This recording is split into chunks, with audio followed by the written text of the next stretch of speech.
FESIG, the Free Energy Special Interest Group, where science meets spirituality in the quest for truth and knowledge to free humanity and transform this planet into a paradise. Hi everyone, hi, this is Crystal. Welcome to FESIG's 140th meeting. Today is the 3rd of September 2025. So we are so excited, awaiting presentations to be presented here to our crowd live, to the regulars as well as newbies here at FESIG, where some of the most brilliant minds speak and share knowledge with us here so we can learn together to make a difference in this world. I am going to share screen now so you can see what we have in store for you today as per agenda of this meeting. As in any meeting, there is an agenda. So here we go. I would like to share my short PowerPoint presentation.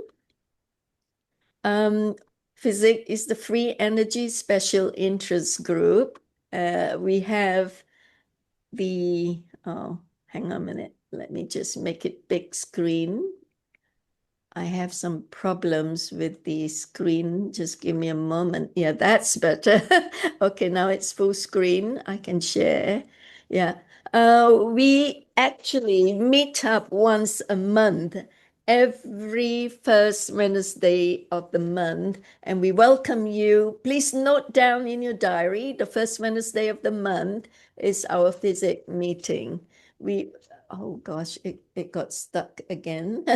We want to share with you what we've got here, some of the world's most brilliant speakers on the planet, that they are sharing the knowledge and the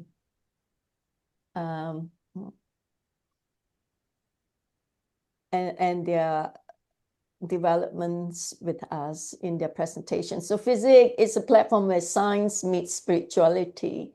And we have our primary, secondary objectives. Please go to our website and read about it. We are a whole bunch of open-minded futurist freedom speakers. We meet up here once a month to have our meetings so we can absorb and learn from some of the most brilliant minds. I am Crystal Goh, your chair, and we have our co-chair, Dr. Fresel. The speakers we have here today, speaker one, Dr. Andrew Michrowski, who's listed who's who in technology. He is the president of the Planetary Association for Clean Energy and author of numerous reports and publications on EMFs. He will be talking on free energy naturally, reflections on the negentropic multidimensional nature of the dynamics from which some free energy systems perform, which is really spot on in our platform here, where we have a whole bunch of enthusiasts developing their own little systems or devices to get on with production. Now, he's an interdisciplinary review with suggestions for planetary synthesis. And then we have the Q&A session with Dr. Michrowski, who is the authority of clean energy, about electromagnetic radiation concerns, which is really what is so much needed in a platform like this, in this community.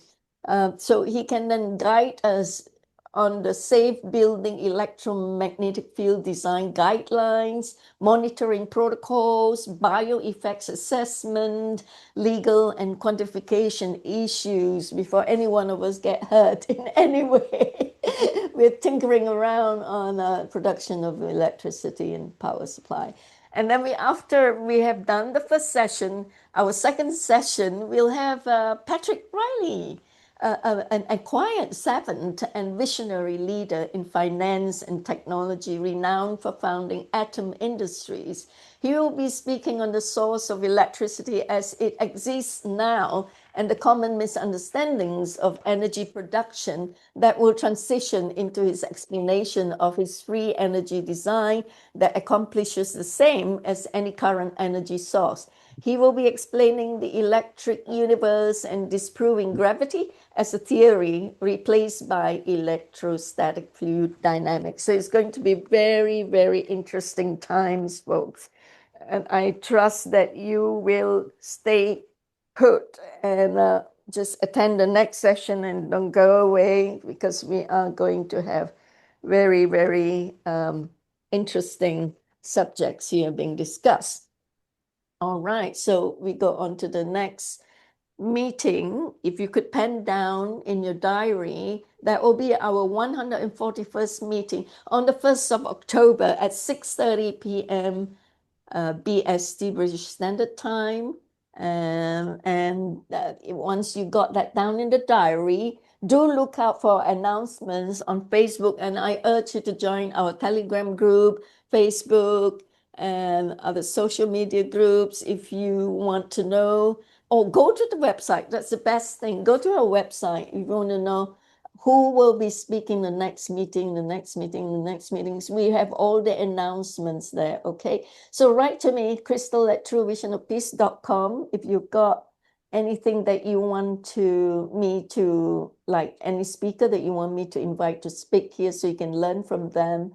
I really welcome all these suggestions. And our website is truevisionofpeace.com/FESIG.html. So please subscribe to our channels, YouTube channel, BitChute. Unfortunately, in the UK, it's banned, BitChute, but we have the best performing videos in BitChute because it's controversial, unfortunately. Anyway, so Odyssey channel just mirrors YouTube and Facebook, and then Telegram channel, you can interact with each other at our Telegram channel, and announcements, I announced that too. So thank you for your attention. Now I will need to stop sharing screen, and so I can introduce Dr. Michrowski properly here.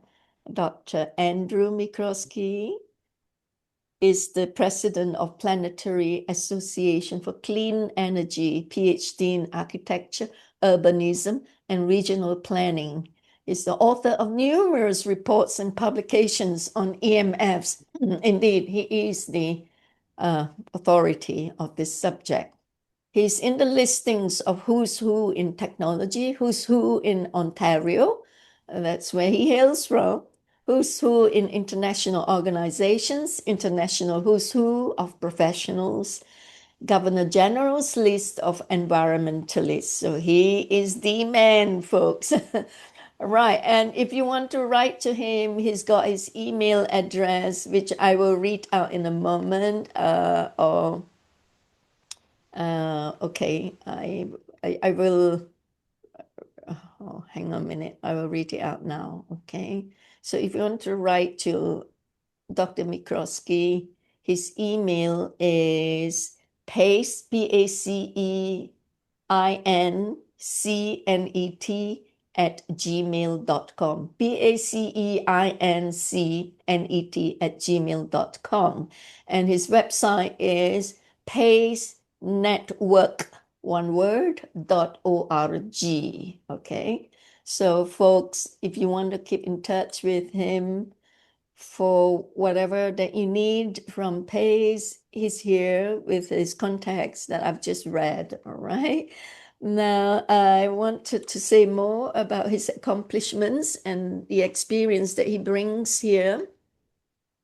Is in the management of an international interdisciplinary scientific society concerned with issues such as bioenergetics, longitudinal wave therapeutic delivery systems, interdisciplinary research and application, environmental health and sensitivity issues. Dr. Michrowski is a very accomplished scientist. Electromagnetic fields, standards development, monitoring protocol, bioeffects assessment, legal and quantification issues. Dr. Andrew Michrowski studied at the faculties of Architecture and Urbanism at the Politecnico di Milano,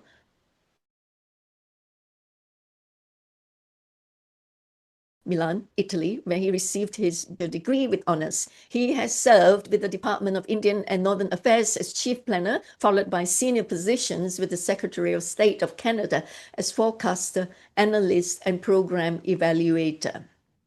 He has authored such papers as Solutions to the Global Environmental Crisis, addressed at the United Nations, The Electromagnetic Dimension of Indoor Environments, the 5th International Conference on Indoor Air, Nuclear Fuel Waste Management and Disposal Concept, and Practical EMF Pointers. He has co-edited such books as New Energy Technology, Basis of Electromagnetic Hygiene, Studying Problems Associated with Video Display Systems, The ELF Factor, Selected Bibliography, Emerging Energy Science, also developed into an electronic information database of same name, VDT sources, the ELF factor, selected references, and an ELF primer. He was scientific advisor of a national primetime TV special, Nikola Tesla, The Forgotten Genius, special advisor to the producer of the film The Secret of Nikola Tesla with Orson Welles, scientific advisor for the award-winning Best United Kingdom Documentary of the Year, BBC Horizon, Nova series production, The Mysterious Mr. Tesla, and producer of the investigative TV documentary, The Question of Video Display Terminals. He lectures before scientific and engineering societies and makes presentations on current scientific issues before concerned groups. Since 1991, he has been providing extended workshops, some of which lead to certificates on EMF with the view of enabling participants to identify and to mitigate EMF problems in the built environment. He headed the study team analyzing the electromagnetic fields in Canadian houses for Canada Mortgage and Housing Corporation.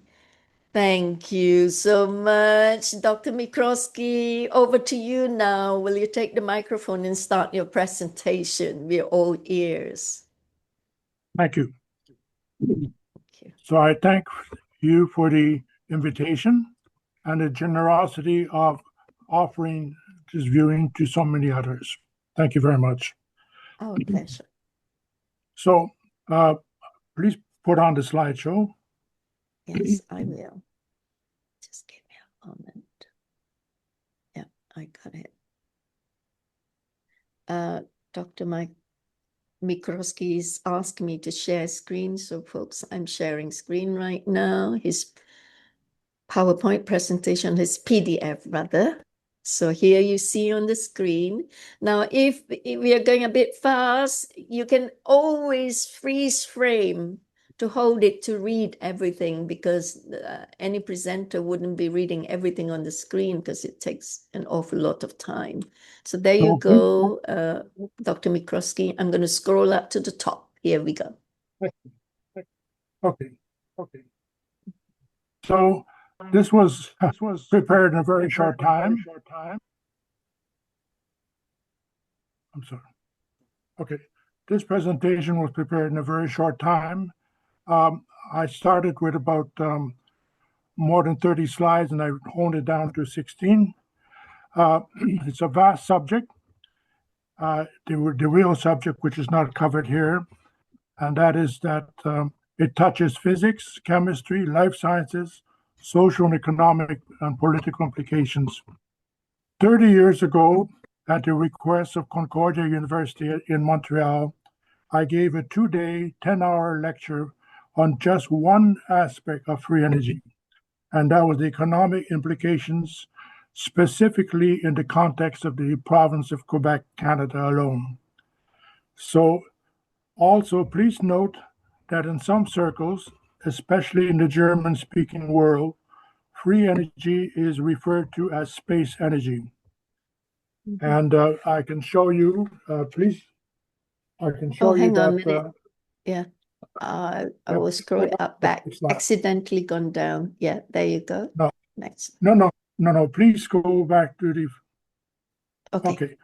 Before that, I want to show you that there is like a book here called Space Energy, and that is an example of how this whole notion is presented. So kindly go back to the second slide. I'm sorry, I have some technical issues here. Okay. Yeah, second. I didn't do it. It automatically did it. I don't know why. Yeah. I'm scrolling back now. Okay, Sorry. so we go to the ether. Now, let's consider that ether was considered to be an accepted notion since the earliest investigations in physics, and that goes back to the time of Newton and Leibniz and so on. But however, with the astronomical studies that have been conducted over the last few decades, it has been brought forward that there is something called dark energy, and that is that you cannot account for everything that is visible to us with just the amount of energy that is there. So what we actually see is a very small proportion of the energy that is in the space. And the thing is that ether is a helpful way of looking at it because it refers to the multidimensional aspects of things beyond just the three-dimension, real world. And that context has been tested by Michelson-Morley experiment. That is the 3D real world part of it. Nevertheless, all of this 3D world, real world concept can be explained. What can go beyond it can be explained with relevant advanced electromagnetics, and it is possible to work on engineering concepts with it, especially in spheric trigonometry. So let's go to the next slide. Sure. Okay, so here is, yeah, that's the slide, that's it. So from Maxwell's equations, that goes back to the 1860s, we are still ignoring many of the equations, and we are still assuming that there are only three vectors, and Einstein added special relativity, another one, which is time. But nature employs and relates to at least all 20 variables. Okay, and fractals are also inferred in this.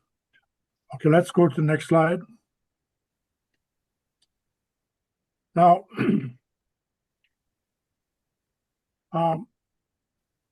within the multidimensionality of space energy or free energy, there are several discussions about this in theoretical physics. So there's the Dirac sea of potential.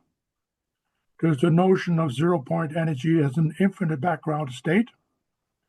We also have some unorthodox, if you wish, views of Walter Russell's undivided light. And there's also Schauberger's implosive field of origination. That is the vortexes. Now, all these things were described earlier in the 1890s by still a more unorthodox person, Keeley, who had a free energy device, and he wrote 40 laws about the scalars, the potentials, and then I thank Dale Pond for this research, that the background noise, background state, if you which is zero-point energy, is a vibratory substrate, it's not oscillatory, that everything that is present everywhere is like non-local, and it's unchanging in quantity. So always keeps its conservation because it's a scalar and from which energy emerges. So we have several views, and I'm not going to go into them. However, if you have any questions, in case you cannot find more information about this, I have background papers on this which I can send to you if you're interested in following this research. Next slide, please. I'm also very interested in pointing out that in this nature, space energy aspect, there is the notion of and the experience of Orgone energy, which was discovered by Reich and who identified many of its specific properties. Now, why is this mentioned in free energy? Well, because even though it's all about life energy, understood with certain experiments, nevertheless, it actually created a free energy device that actually did work. So it shows that in the multidimensional aspect, it isn't just three dimensions, the magnetism, electricity, and so on. There are many other things, including those that support life. So Orgone is a scientific term denoting a specific set of laboratory proofs. It has been physically and objectified and demonstrated. It can be seen, felt, measured, photographed. It is a real physical energy, not just a concept. I'm now quoting, of course, from last month's presentation by Dr. Thomas Di Fernandino. So it has many interconnected properties, and that's very important to understand. That applies to all free energy. It is spontaneously pulsatile. That's also very important to understand. Oscillatory and cyclical nature has an oscillatory and cyclical nature. It is excitable, compressible, mass-free, and has charges and radiates from all living and non-living substance, penetrates all matter, though at different rates of speed, most strongly attracted to living things, to water, that's very important, and to itself. It's a medium everywhere. It's a cosmic ocean of dynamic self-organizing energy which connects the physical universe and planets and creatures. I like this synthesis very much because much of this also describes the nature of free energy from which we can get free energy. Next slide, please. So another perspective of the same thing comes from the work, I don't know if you can see it, a book that we publish by Thomas Purden, Giant Negentropy from the common dipole. Now, a dipole, which is very important in engineering, is very important in chemistry, is even important in modern pharmacology, is a broken symmetry of energy exchange between the cosmic multidimensionality, and that is energy that's undiverged, unaccounted for, dark energy found by astronomers, and it changes within the dipole. One aspect of it is the Poynting curl energy flow is being intercepted and collected by a circuit. So when you have a wire, around the wire is a flow of energy, and that flow is attracted by the nature of the wire, the fact it is in the circuit, like it's coming from say a generator, or a battery. You create a situation where there's a dipole, there's a conductive possibility, and space energy is attracted to that, and sometimes it results in what we have, like say, electricity. Now, however, that energy that flows near any wire, for example, is in the order of 10 trillion times of available energy. Only a small, minute factor is ever being used. And if you don't have any dipole, there's no power. But it's the space energy is there. Okay. Battery generators serve to create a dipole. That is to do internal work to force a separation of charge. So you're trying to get a charge difference. Dipoles have clusters of charges.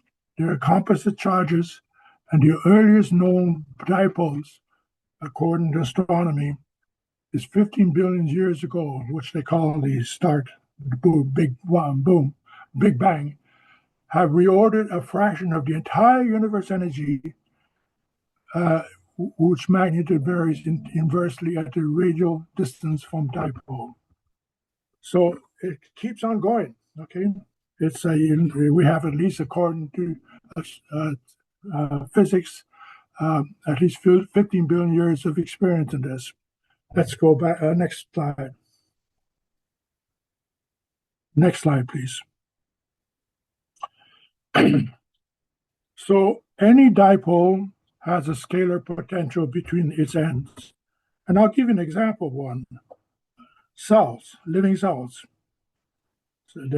So cells are already dipoles.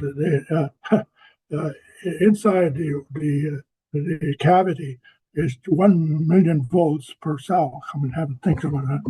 So, but it's not doing anything. It's not bothered. It just kept on going, just sustained. But scalar potential decomposes into and ends in a harmonic of bidirectional longitudinal electromagnetic wave pairs. So, for example, if you excite from a battery a wire and you have decomposed part of the space energy, what is actually happening is you get one half of it, which is what we use, say, to load, and when one half goes back to space. It's a phase conjugated reaction. So, and these are longitudinal EMF waves. Now, dipoles reorder only a fraction of vacuum energy. That's another way of calling this, spreading in all directions as long as the dipole is intact, usually at the speed of light. That speed of light in the 3 dimensions only. In the universal sense, there's no speed of light. Everything's happening simultaneously. That's also been proven in physics. So, okay, and so current circuits close reordering just by sending back the return, by return half what is received. Okay, now, as long as the 3-dimensional real-world dipole is not broken, then nature bountifully continues to reorganize a portion of its energy, with reordering spreading radially towards at the speed of light. Any practical free energy device requires interception and extraction. Now, so if you want a free energy device that is continuous until it wears out because of material or whatever, then you have to somehow seek, give me more. I don't want to just return to you what you gave me. I want more, okay? And nature will provide that. Next slide, please.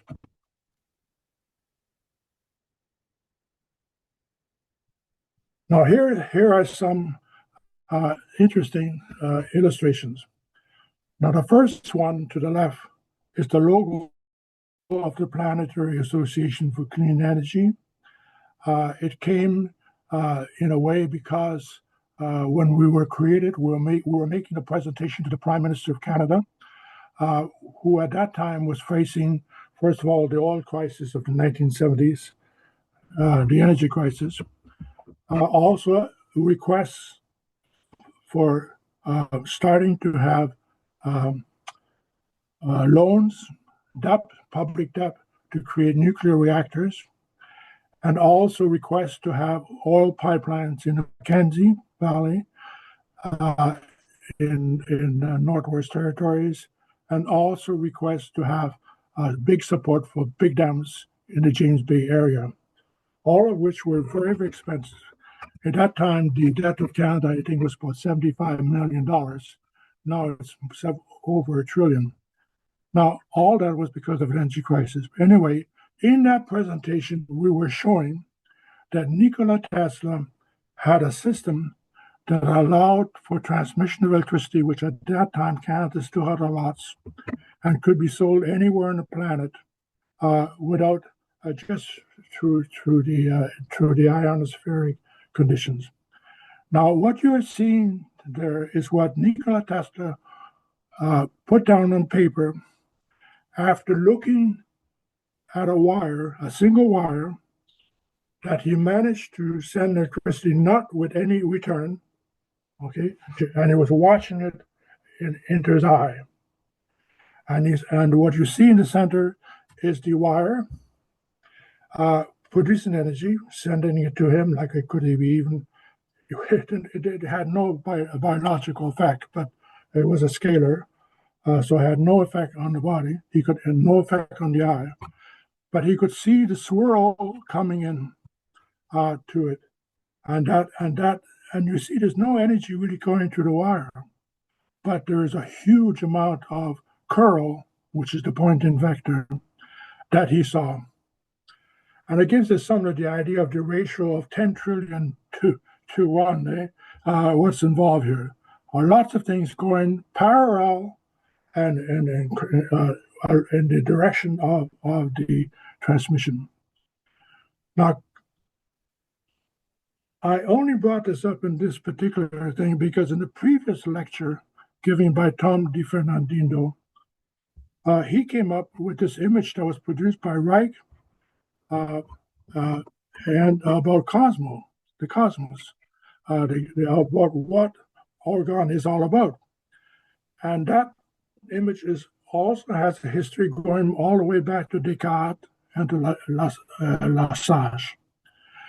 And from the Reichen point of view, this was a gravitational ether spiral vortex motion. Now, to the right is the current view, if you look at physics papers in universities, of what the Poynting vector is, except it is an animated one. Like if I actually show it to you, it will be pulsating, and it shows that as being parallel to the wire, the energy is available there, and it's pulsating, but it's not shown as a curl, as both Tesla has actually seen in life, and then what Reichen research, and that's lots of it, going decades of research of this gravitational ether spiral vortex motion. Okay, so next slide, please. Now, when we are collecting energy from the scalar, which is nothing, like now 10 trillion joules per second, it can be still 0 watts, until you start to collect. And so scalar becomes a vector only because you have solicited through a dipole to occur. And here are some images that give a hint of what is going on. So, and what is interesting too, in when you study this about charges being flowing in clusters of charges, composite charges, is they actually have a poking situation. Now, the next image I'm showing on the top shows what happens when you have vortex energy, and this is from heat, by the way. This is a heat image. What happens that it actually flows can be steady, more or less, or they can pulsate. That's a normal phenomenon in anything when you're going from scalar, even if it's heat, to a vector. And to show something similar happening on a larger scale, we have a situation of force magnetic reconnection that took place in the sun in May of 2012. So you see this how to say, poking outwards, but also what, as part of the, how can I say, um, the conservation of energy, there is a return also occurring. Okay, so these different images I gave are only to help people understand as they do research some of the dynamics that can occur and for which we have enough evidence that if we engineer with them, we can do some interesting things. Next slide, please.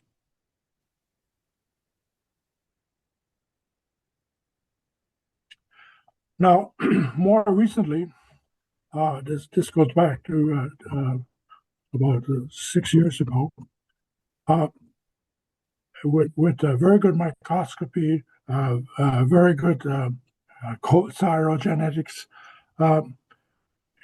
have been shown other things, like this is a liquid crystal thing on the left, that when you have functions happening, like say, if you want an ether or free energy, there can be coupling taking place in which one side has a different charge system to another. And so there is it's never really symmetrical, okay? And the third image shows when I talked to you about the 20 different dimensions, some of the actual flows that can occur. Okay, so next slide, please. Of course, this is a resonance situation. Now, talking about free energy devices. So here's one from 1712 that happened about 25 years after Newton's Principia book, and some few years after Leibniz's first work. And it actually touched things inadvertently, just by trial and error, made by a pharmacologist, actually, Johann Betzler, who actually had stopped doing his demonstration of the first device because he had so many happy patients that they begged for his time, and he couldn't continue making this free energy device. Okay, and of course it was demonstrated to all kinds of authorities and worked on. And after returning, I think 5 years after taking care of his patients, he actually made us another version of this, a better one that worked very well. So it's a rotating system, keeps on going rotating. And if you look at his notes, he actually shows a way of giving that extra kick to keep it going. See, like instead of having the return of energy for, after the finish of a cycle, you say, no, I want more. And it's a regauging system, which is very important. Okay, next slide, please. So here are some more over unity devices which have been witnessed. Now, the first one to the left is the Johnson, Howard Johnson motor, which I first heard about at a United Nations conference here in Montreal, arranged by the United UNITAR, in which Maurice Strong was the chair, and the conference was about the long-term energy prospects for the planet. And among the two things that they mentioned, one, of course, was oil sands, that there was lots of reserve and so on. But among the two things that they mentioned was this motor, a magnetic motor, and that keeps on going. As a matter of fact, it was the first free energy device patented by the United States. It was, of course, contested by the patent office. And the judge asked, well, when you heard several days and even proof to the machine running in the trial room continuously, nonstop, how long do you think it's going to keep on running? And so the experts on the Howard Johnson side said, well, I guess with wear and tear, and so maybe 50 years. Oh, so it's not a perpetual motion machine. And that's why it was granted. Now, so The important thing about why this works is that it allows for regauging, again, putting a little bit into to keep it going. Now, the second machine and the third machine were witnessed running by one of our physicist colleagues in the United States and were by two Japanese people. And when it was seen that this is really a free energy device that works, unfortunately, some criminal elements were sent from Japan to take them away back to Japan. Now, so there are two ways of regauging, and both of them were used, especially the Honda one, for motorcycles that would run forever, no fuel. Okay, enough power to do good work. Okay, let's go to the this was published in our newsletter in 1996. Next slide. So, going back to the Orgone device. So Reich discovered when you put the Orgone accumulator, which is several strata of different layers of materials, that there was a temperature anomaly. What you would have between even put in a Faraday cage, there will be a different temperature than outside the cage. And this was the demonstration, which lasted a long time, was notes were taken of it as Einstein was shown this, and Einstein just couldn't believe it. This is contrary to everything I have been teaching and so on. It's very interesting to read his actual thing. It was done in World War II, and of course, it would have been potentially of interest to assure the United States would have, or the Allies, well enough energy for all kinds of uses during the war. So, but Einstein said it was a fake.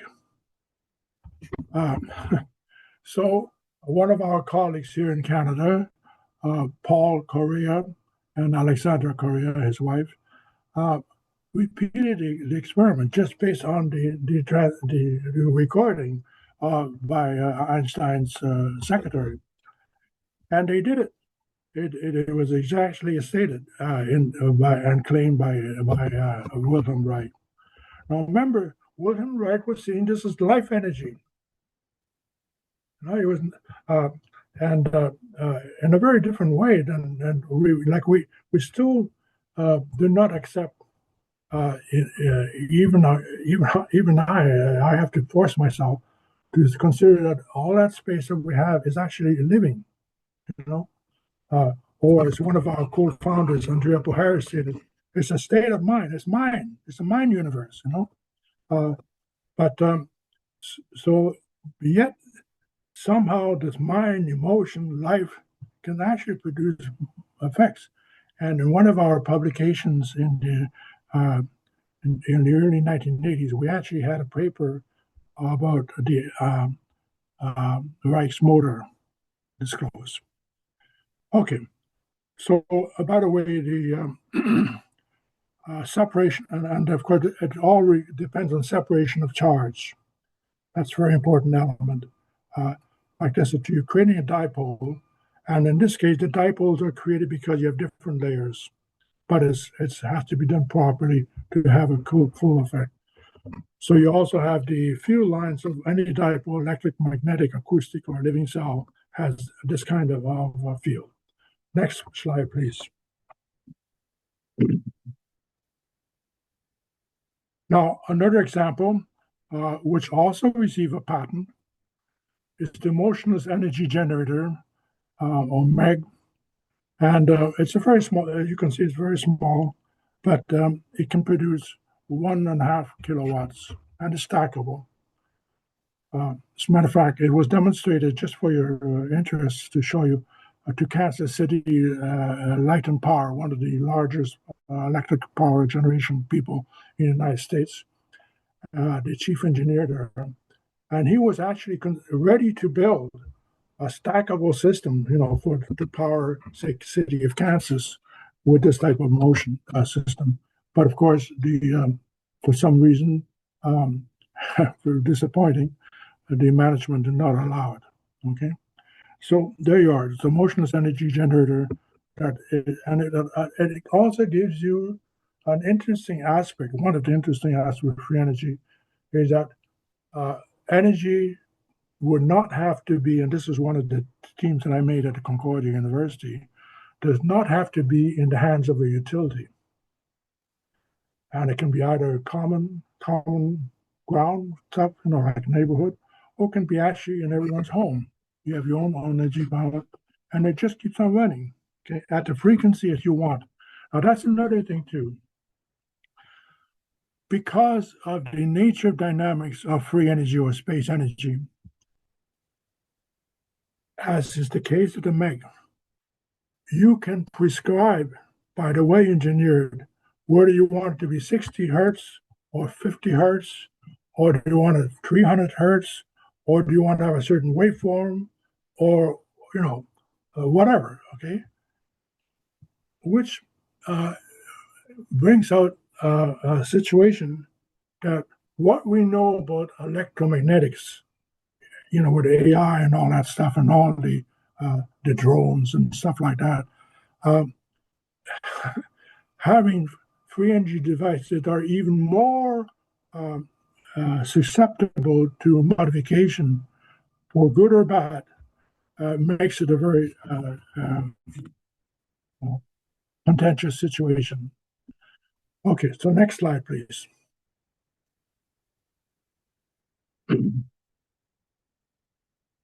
So here's the tip.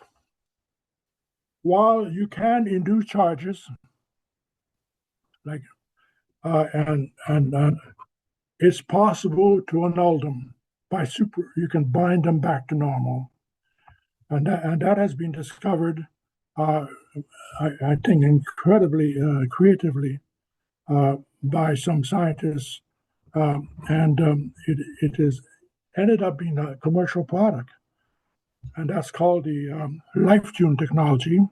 And what it was designed for, well, actually, the first design of this technology was used to protect military pilots from being harmed by lasers. So with a certain type of modification that takes care of charges, they would have goggles that you could see through, transparent, but which would not allow the laser beam to have any biological effect on the eye. Of course, it's the same situation as Nikola Tesla, looking sometimes at maybe 10 million volts, going right through his eye, and then did not hurt him. He could actually take the time to draw it all out. So, and the way you do it is by superimposition. It's allowed for cancellation. So in the case of this product called LifeTune, and it's actually the resonator, it's a hologram, Aries resonator, you are allowing any electromagnetic signal, however harmful, to become biologically acceptable, because through superimposition, you're bounding the charges, and this has a certain area of disposition. Like as I showed you in a previous image, there's a certain field, and the field would depend, the size of the field, and it's a bubble, it will depend on how much are you allowing to, how many charges you can carry at any moment, at any millisecond. Next slide. Now, I mentioned that I was going to discuss the implications of this, that there is free energy, and we go back to a Universal Declaration of Human Rights.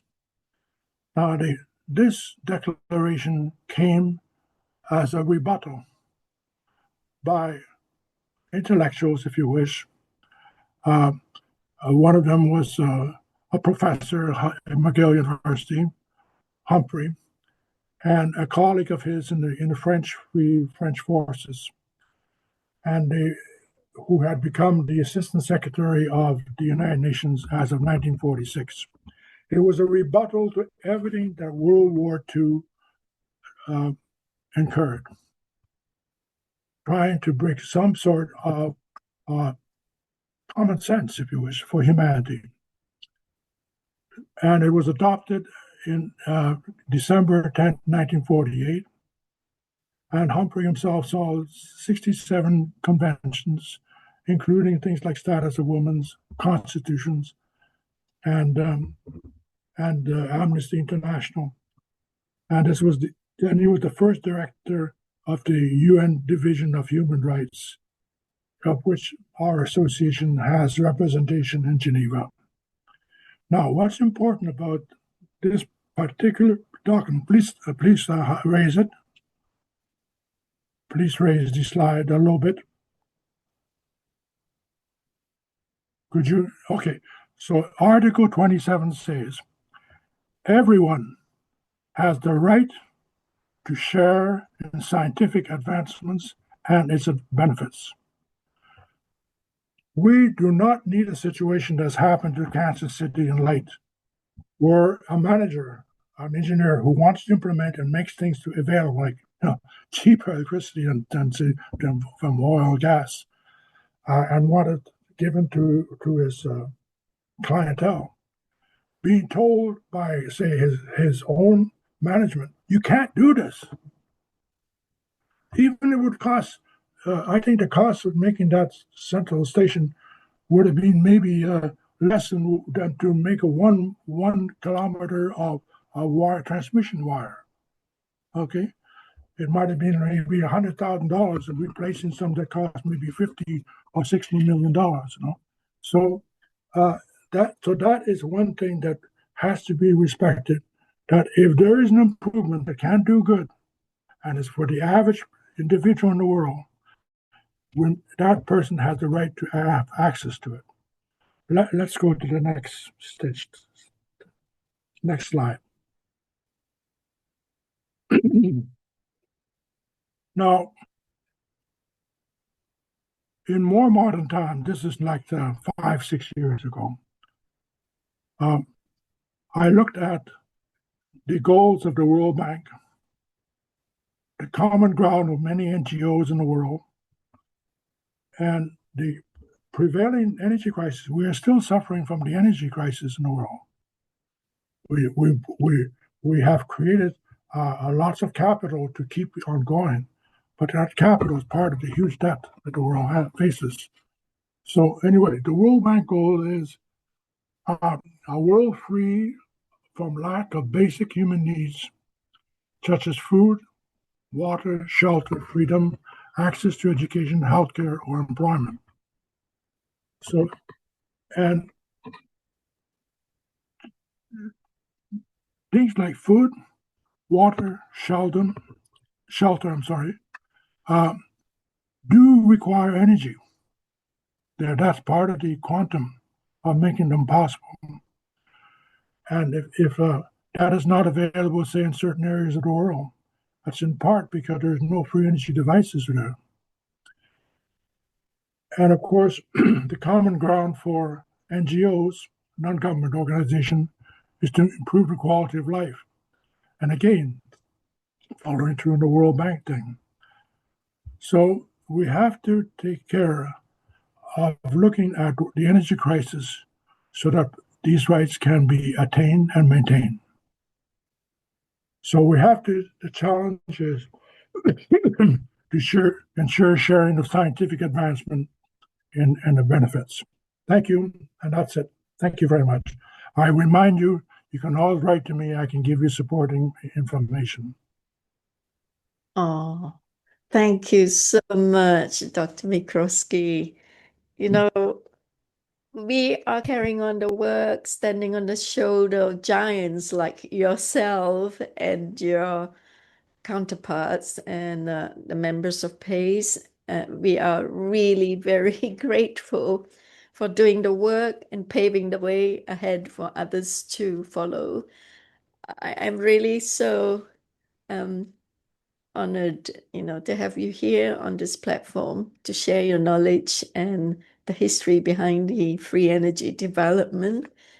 Now, I want to be able to call upon our co-chair, Dr. Fresel, to start the Q&A session.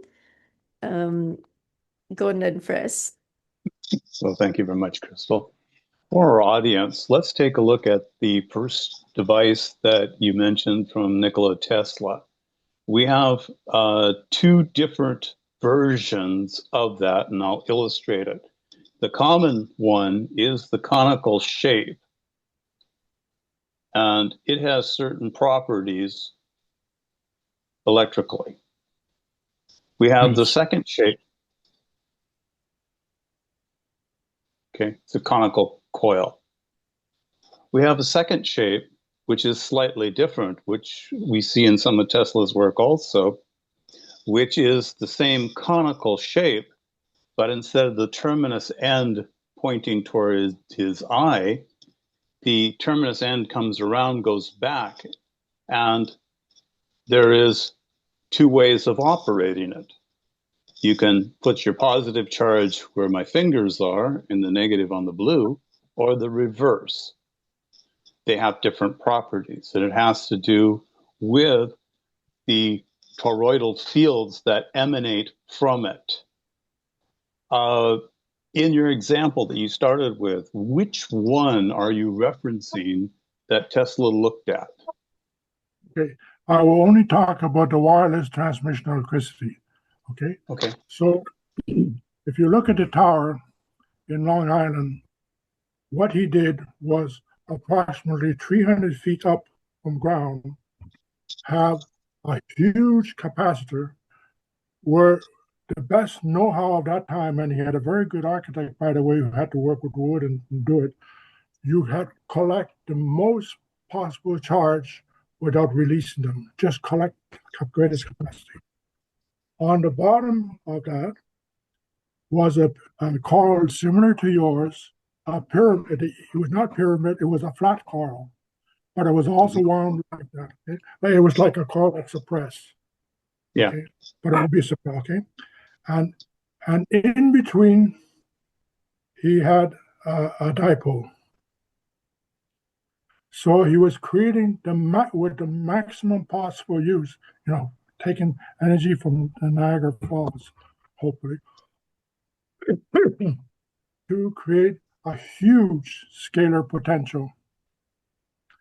And that potential, according to what experiments he had done in Colorado Springs, he knew had eventually an antipode somewhere in the world will be an antipode, and would create a worldwide system where scalar energy with the corrected version of 60 hertz, like would be used for watches, it would use for electrical power, all the little frills of what it should look like and what kind of waveform, but it had no power unless you collected it anywhere in the world. Okay, now the second thing that you are showing, the one that has like almost a Möbius type of situation, is where he's trying to imitate the magnifying transmitter. And by the way, it was called magnifying because, as one of our founders, Andrea Poharich, stated after studying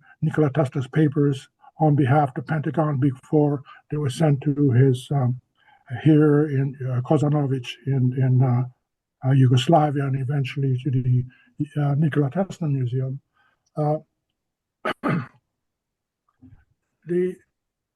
The apparatus of creating this ionosphere that's protected would actually, in the view of Andrea Poharich, which is a theory, also react to another scale of things, another dipole with the magnetosphere. So, as you would say, put in 10 million watts, let's say, into the transmitter, you could then get 100 million with the other interaction.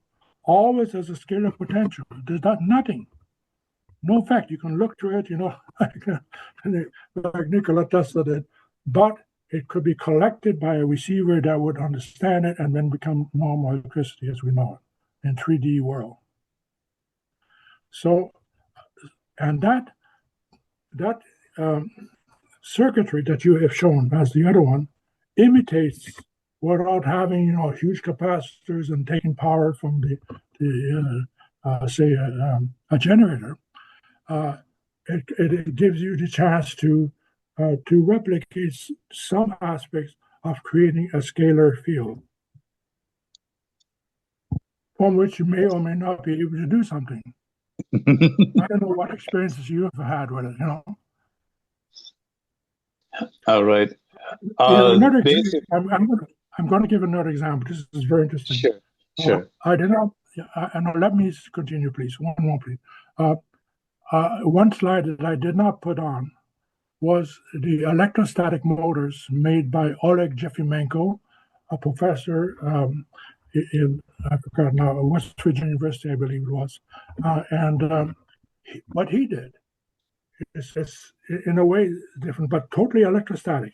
From the fair weather effect, is to have something, whether it's a balloon or a stick, holding one end of a wire and the other one at the near ground level to, say, a machine. And at 100 feet, you would have 100 volts and you could run a 100-volt electrostatic machine, okay? Again, that's the idea of separation of charge and in a certain way. Another way of saying this, what you do with this almost Möbius type of coil, which allows for annulling. You're actually annulling fields, eh? So, which is why it becomes scalar. You can't make energy disappear. It has to come in some other form. You still need conservation of energy. It has to do something, and that's where you get whatever you affect. Now, I'd like to hear what effects you've had. Right. Basically, this is just some of my teaching props that I do in the relationship to what we call a toroidal field, and what part of the toroidal field are you looking at? And we notice that these physicalities, and Tesla used some of these as collectors, as you mentioned, at the top of these towers, basically a capacitor that would hold a charge. What's interesting is that the charge was the same on the inside as the outside, but they were diametrically opposed to each other in their getting to that spot on the collector. We have fields that emanate not only from your devices of either conical shape or diconical, where you end up with two similar, look like an sand hourglass type thing, where there's one to the other.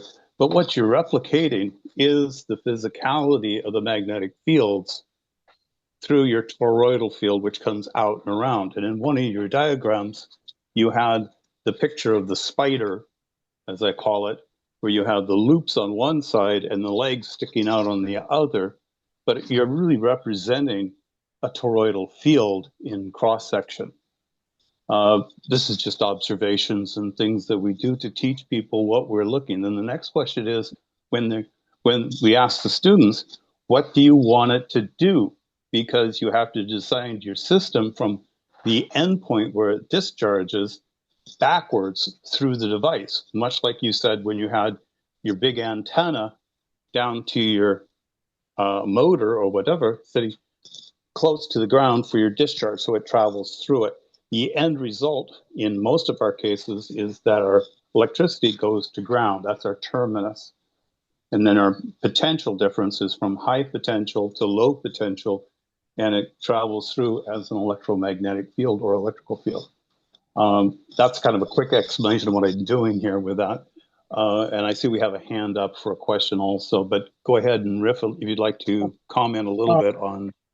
Yes, since we're in this presentation, I connected life energy concepts of Orgone to a number of free energy concepts.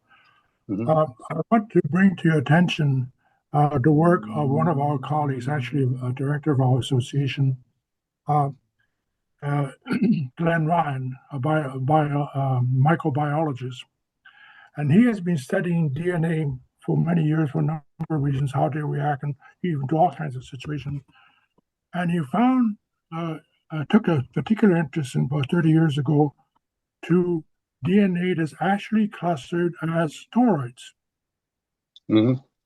They actually look like what you just showed, and they're very strong. So what strong, persistent, or healthy, or whatever, it's almost like electroporation.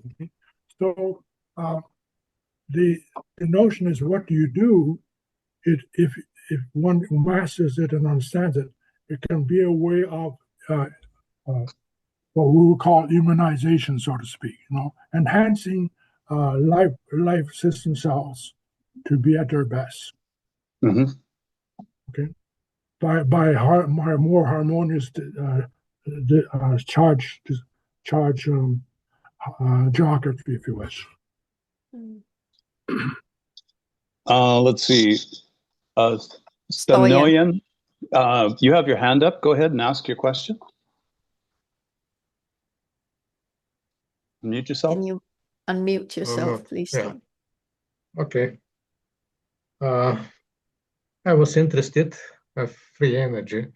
After I developed my theoretical work, I know that Andrew Michrowski was one of the first scientists who acquainted with this more than 24 years ago. It is my book that I published, Basic Structure of Matter Supergravitational Unified Theory. The basic difference is that I started to work with the ether, and I found a model of ether that nobody investigated before. And from this ether, all the energy is embedded in the ether. This ether, it has a structure. This is not a fluid. And it has two kinds of energy, because the individual node have a very specific vibration, spatial vibrations. And they have, in fact, the ether contain two energy. One of the energy is the primary source of the nuclear energy and all kinds of energies. And it is so huge in the ether space, distributed all over the universe, that the nuclear energy is obtained by some kind of gravitational shrink around the microscopic top object. It is similar like a Einstein gravitational curve. But and your question is? And your question is? My question is that to get touch to free energy, now I understood that we have to have a plasma. And the electrons, that's always in motion, they have a specific interaction with the ether, and then it appears in plasma, ion-electron pairs. So all the devices that are successful in free energy, they have either a spark, and Tesla, this is very essential in the Tesla technology. He has sparks, and very huge sparks can magnify and his magnified Tesla coil. So all the experiments, I know that with a spark show something. If you don't have a spark, you could not achieve this access to energy. This was just my point. Okay. But I was hoping for a question. Okay. Thank you. Plasma. It's plasma.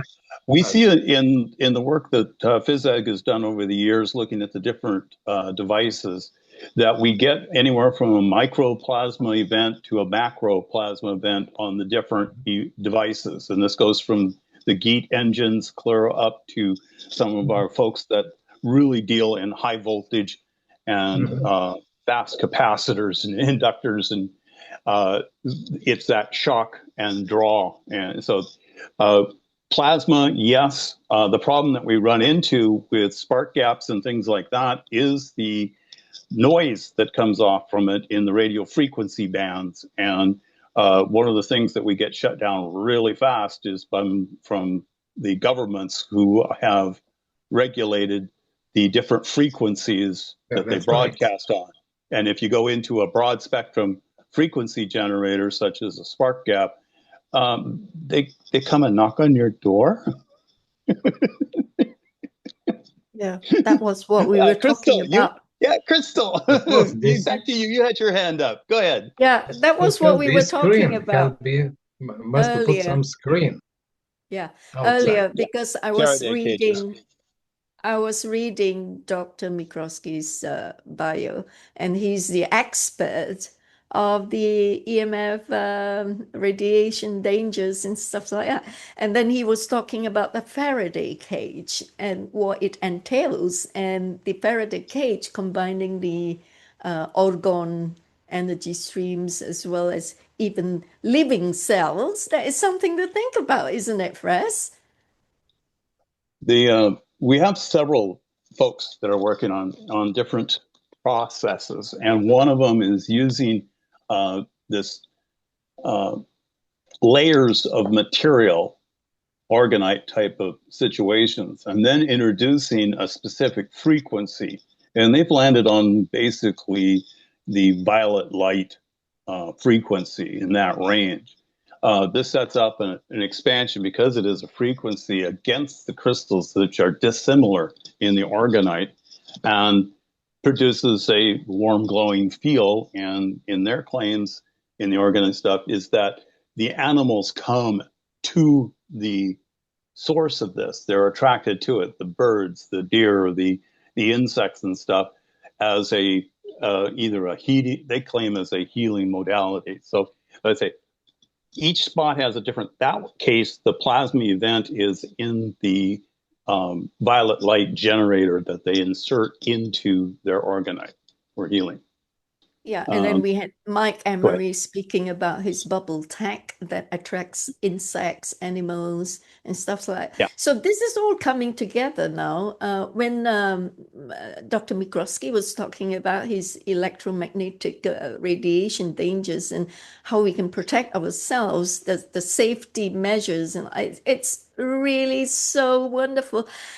We will have to consult you, Dr. Michrowski, because safety is number one here.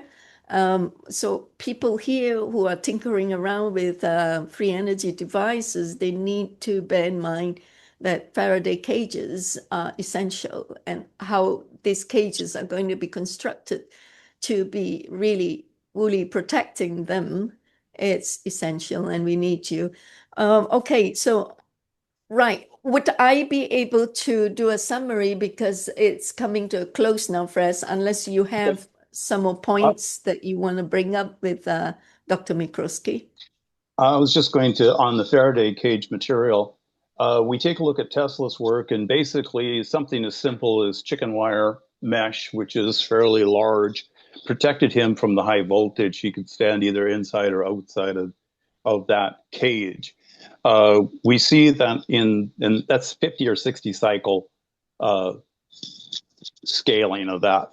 When we take a look at the higher frequencies, we have several people that are dealing in extremely high frequencies for high voltage, collecting into capacitors. Their Faraday cages are much, much finer mesh, and they're usually using copper as a mesh, and then that's grounded to earth. Silver is, but it's too dang expensive for most people, so that we have to go. It's a price thing. But go ahead. Dr. Michrowski knows exactly how many hertz and all that can be emitted from the device without harm, until it hit a certain voltage. Then you will need a Faraday cage around it, right, Dr. Michrowski? Would you be able to put some light here on the protection issues? There's no really, when it comes to the higher frequencies like microwave used for telecommunication, you don't really need a Faraday cage. All you need is a screen or any grid that is capable of absorbing the wavelengths, quarter wavelength. So chicken coop would not be good enough, but say mosquito meshes, if you have them, are better, provided that they're conductive, okay? And now I can tell you one very interesting case in Montreal, a high school, they call them Cégep in Quebec, had we're talking about the late 80s, a very important installation for transmitting communication outside of the island of Montreal towards the United States through the rooftop of the high school. And the high school had a tower where it was teaching, and also the teachers themselves had their rooms. And next to it was an administration building, which had, because they wanted the one straight roof with very few columns, which was a metal grid. And that included very high frequencies up to 10 gigahertz. Okay, this is for Bell telephone communications. And on the tower, in the tower where the antennas were placed, there were about 7, 8 different types. Many teachers died. About 12 died. Sometimes 2 or 3 in the same desk, one after the other. Whereas in the administration building, which had just a simple grid roof, just to keep the structure, perfect health. And of course, the administration said, "Oh, this is all fake. This is not. It's all crazy teachers and so on. You know, we have no problem." Well, the reason was because they had a roof, and this is what, by the way, the United States Embassy in Baghdad did. They were very worried about being intercepted for communications, like computers indoors. So they made a roof of a grid held by columns for the whole building, even beyond the sides of it. And that protected them from all kinds of spying, including from satellite stuff and so on. So, but when it comes for most of us, all we have to think of, if we know that there is in front of us a cell tower, even if it's a kilometer away, all you need is a frame of a picture, something that's solid, and put some mosquito mesh behind the painting and make sure that this is in line of sight of what you see in front of you. And that should be able to absorb, because microwaves go in beams. It's not like fields coming from a wire, which is like, all over the place, and it's a matter of distance. So that's it. Anyway, I can give a talk, but I would like to insist, if possible, that one of your speakers be Stoyan Sarkovich. It says Sargo, or as he called it, Sargochev. His research is fantastic. It is based on his fact as a professor in York University. One of his tasks was to check whether the scientific constants were real. We have all scientists and engineers look at all kinds of formula, and you have to check them, and there were discrepancies. And he wondered, why are some of these constants not really working? And that forced him to rethink his entire nature of what as he explained to you, which became the basic thing. And it even covers things like DNA, also the nature of galaxies. And so it's that is really fascinating. Yeah, if you could email me his contact and his name and even website link. Yeah, he spoke to you a short time ago. Stoyan. He's one of our speakers, one of the presidents. He's showing his hand now. That's Stoyan. Oh, Stoyan. Oh, yes, I see what you mean. Thank you, Stoyan. Yeah, please keep in touch with me. Write to me, crystal@truevisionofpeace.com, and we'll discuss how to design your talk, right? I wanted to wrap this up now very quickly because is Patrick Riley here now? Because he's the second session speaker. I'm here. Oh, hi, Patrick. Welcome. Right, I have to quickly wrap this up now. Thank you so much. I'm so excited Dr. Michrowski could speak here at our platform because everything's coming together now, and we need your expertise, as we're saying that we're standing on the shoulders of giants to do the work, to continue with the work. We really, truly appreciate the insights you went into in your presentation earlier, and you were talking about organic energy, dipoles, Ponting, the vector curves, which is so spot on with what currently we are investigating at FESIG at our R&D teams.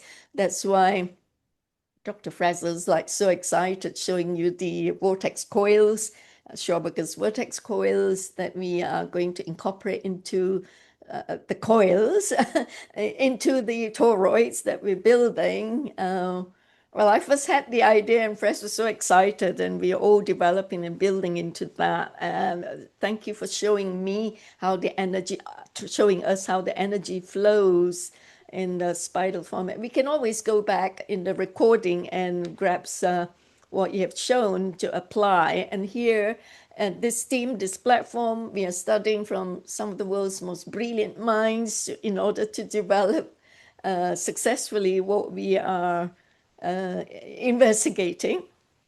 And then you were talking about scalar to vector energies and over unity. I'm doing a summary out of it, folks. So, and you were also talking about insulated Faraday cages and all that, which is so exciting. I have a question. You were saying mosquito nets. Mosquito nets are like polyester plastic. Will that do? I mean, we're talking about silver mesh, copper mesh, which is expensive. No, Dr. we're just Michrowski. simple mosquito mesh. In Canada, all people have to go to a hardware store and they'll get it. I think it costs like $10 for 10 meters or something like that. So it would be what, like nine euros or for Yeah. 10 meters.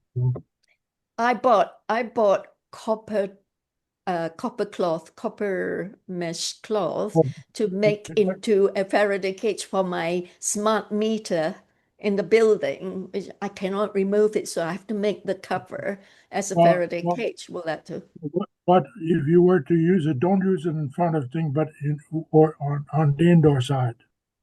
Because if you're blocking the smart meter, it's forced to send a stronger signal and in order to connect to the utility company. So it just put defeats the purpose. Well, yeah, because it could only get worse.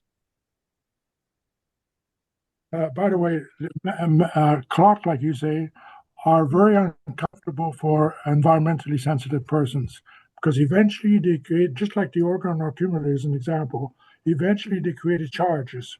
So when, for example, some people put them around their bed and sleep on them, they feel protected maybe for 1 or 2 or 3 days, but at a certain moment, the charges are collected indoors, and just even opening it up and even passing through near them is enough to create, and even sometimes a real effect that can hurt. Oh my! So thank you you. have to be yes. Now, what screens do is that if you think that this is I'm sorry, I don't know, a part of a mesh, is that the power that goes through the mesh is collected by its side. So you have, say, a quantity of one going through, it's being swirled around the frame before it can get through, and in so doing, it loses energy. With a proper mesh, well done, well framed, you can reduce up to 100,000 times the field. If it's not well done, you can lose it by about 10 times. Thank you. We certainly would like you to come in and help us with the shedding, the effects of the shedding, and what kind of Faraday cage is needed if the shedding is quite a lot to be harmful. You know?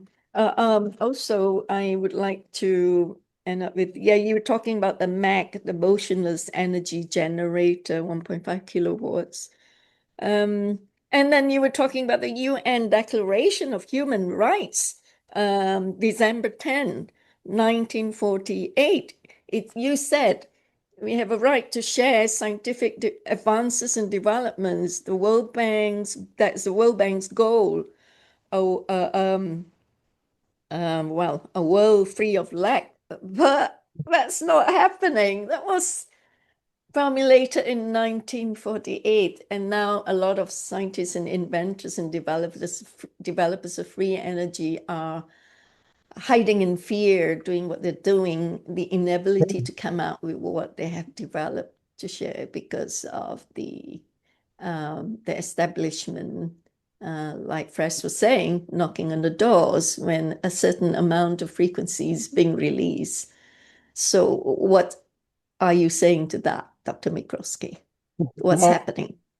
One of the, maybe you can say, failures of our civilization has been, over the decades, it's getting more and more expensive to do anything. Like even it's now come to a situation, for example, to produce 1 barrel of oil, yeah, you need 2 barrels of oil. And it's getting more and more expensive to drill further, more and more expensive to get all kinds of things. And that takes a lot of capital. So anyone who is responsible to those who gave them credit to make these capitals possible is in a horrible situation that if you say, well, here's something that can be done maybe like 10 or 20 euros instead, and it will last you for like 20 or 30 years, you know.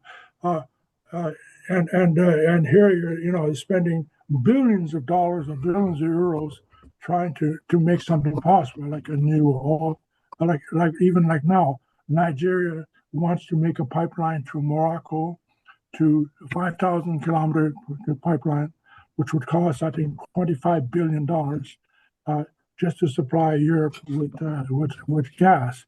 And that's a huge expenditure. I mean, heaven, it doesn't make sense, you know.